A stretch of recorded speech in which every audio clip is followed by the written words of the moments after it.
আরজিকরের পর দুর্গাপুর, মাঝে অবশ্য কাকদ্বীপ সহ প্রচারের আলো না পাওয়া বেশ কিছু ঘটনা। সব ক্ষেত্রেই মাননীয়া সহজ এবং ভিন্ন সমাধান। শুধু দুর্গাপুর কাণ্ডে খানিকটা খেই হারিয়ে মাননীয়া স্বীকার করে নিলেন যে তার দুর্বৃত্ত ভাইদের তিনি আর কন্ট্রোল করতে পারছেন না, তারাই এখন গোটা বঙ্গ দাপিয়ে বেড়াচ্ছে। তাই মানবিক দিদি জানেন এই দুর্বৃত্ত ভাইরা সূর্য অস্ত গেলেই তাদের সমূর্তি ধারণ করে। তাই তিনি সৎ পরামর্শই দিয়েছেন যে রাতে মেয়েরা বাড়ির বাইরে না বেরোলেই এই ঘটনার দুর্ঘটনায় রূপান্তরিত হবে না। আসলে এই দুর্বৃত্ত ভাইদের তিনি কন্ট্রোল করতে ব্যর্থ। আরজিকর কাণ্ডে তিলোত্তমার সঙ্গে যারা সেদিনকে সহকর্মী ছিল সেই তাদের নিয়ে কোনো তদন্ত হয়নি।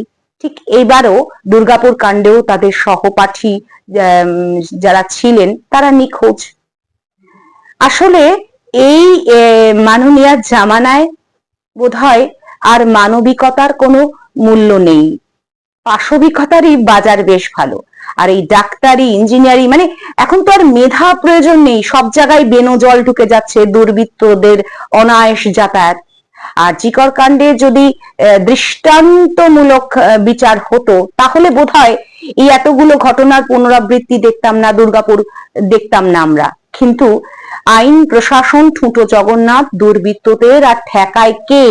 তাই তারা দাপিয়ে বেড়াচ্ছে। তাই তিনি সঠিক পরামর্শই দিয়েছেন যে রাতে আর বাড়ির বাইরে বের হওয়ার দরকার নেই, আর যাদের একান্তই বেরোতে হবে তারা ইষ্ট নাম জপতে জপতে বেরোবেন।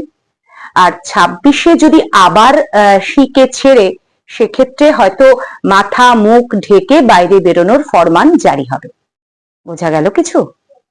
ভালো থাকবেন।